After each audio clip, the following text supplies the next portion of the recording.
Most DERMS platforms can calculate what's owed. That's their M&V engine. But then they have to export that data to the utilities billing system, which was built in 1987. Then that system talks to accounts payable. Then 90 days later, a check goes out. The DERMS did its calculations in 2 seconds, but is handcuffed to back office systems that operate on a quarterly cycle. That is the infrastructure gap. And that is exactly what we need to solve if we want to keep participants engaged. And before we dive into which of these platforms can actually do this, I need to tell you about the wildest corporate drama of 2024 that nobody outside the industry talked about.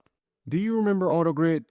If you're a utility DSM manager, you definitely remember AutoGrid. They were the golden child, the platform that everyone wanted, ranked number 1 on Guidehouse's DERMS leadership board in 2022. Schneider Electric thought that they were so valuable that they purchased them. 2 years later, they sold them to Uplight. Now, imagine you're a utility. You spent 18 months implementing AutoGrid's platform. You trained your staff. You've integrated it with your systems. You have 5,000 devices enrolled. You're running events. Everything is working. And then you get the call. Hey, just want you to know we've been acquired. Yes, again, new ownership, new direction. But don't worry. Everything will be fine.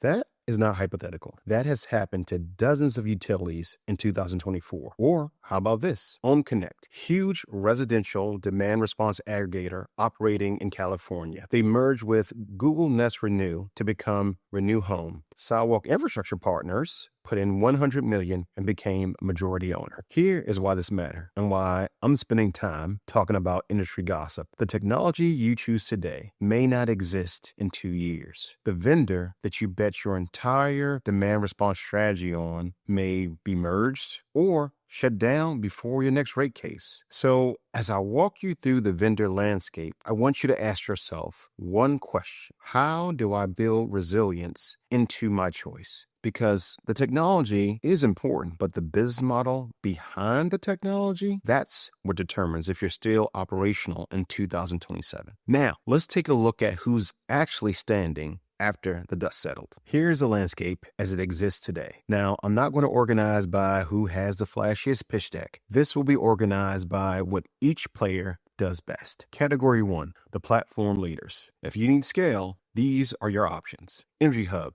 Energy Hub is a clear market leader right now. December 2024 numbers, 1.6 million DERs, 2+ gigawatts of flexible capacity, 80+ utility partners. They became the first DERMS to exceed 1 million devices in April 2024. That's not just a milestone. That's proof they can scale without breaking. I watched them deploy a program for a mid-sized municipal utility. The time it took from contract signature to full deployment, 4 months. That is incredible in an industry where 18-month implementations are normal. Strengths, proven at massive scale. Deep utility relationships. They just launched a dynamic load shaping in August 2024. What this means for you. If you're an IOU or a large municipal looking to manage hundreds of thousands of devices, they've done it before. That's valuable. Uplight, the entity that absorbed AutoGrid. Now they're positioning as the enterprise AI platform. 8,300 megawatts under management globally. The upside? Strong optimization algorithms. If you need sophisticated forecasting and ML-driven dispatch, they've got the horsepower. The downside? They're on their second ownership change in 3 years. That's not a deal breaker, but it's a risk factor you need to price in. Virtual peaker. Still independent, and they're smart about it. They launched 3 product suites: Shift for DERMS, Relay for customer engagement, and Vision for demand forecasting. Here's why I like what they're doing. They're building the whole stack, not just dispatch, but enrollment, customer communication, and forecasting. That integrated approach matters when you're trying to actually run a program, not just install software. So those are your platform plays. Now, let's talk about original equipment manufacturers, also known as OEMs. This is where it gets interesting and where utilities need to be really careful. Tesla Energy operates massive VPP programs. They pay Powerwall owners $9.9 million through VPP programs in 2024. California programs exceed 100 megawatts. Some customers are earning $350 per year per Powerwall. But here is the catch. Tesla doesn't license their DERMS to utilities. They aggregate the devices themselves and provide you with capacity. What this means, you don't control the customer relationship. You don't own the technology. You're buying capacity, not building capability. Is that bad?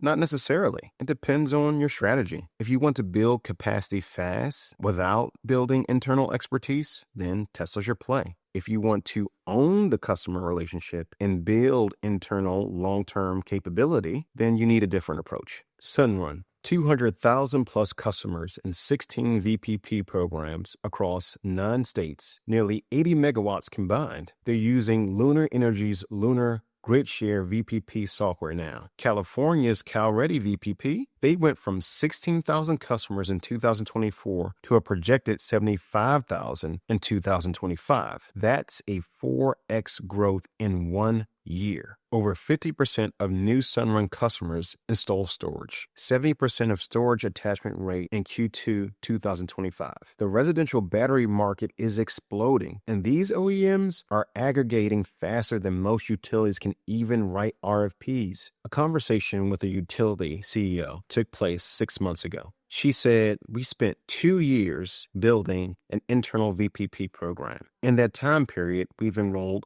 500 customers. And also in that time period, Sunrun has enrolled 5,000 customers. And we didn't even know until they filed an interconnection request. That's the OEM reality. They are building fast, they have customer relationships, and they're building ecosystems that you can either partner with or compete against. Choose wisely. Category 3, the enterprise software players. If you're a major IOU with complex grid operations and you need enterprise-grade software, GE Vernova ranked number 1 on Guided House's February 2024 leaderboard with Grid OS DERMS. They announced Opus One DERMS in October. Modular, end-to-end, vendor-agnostic architecture.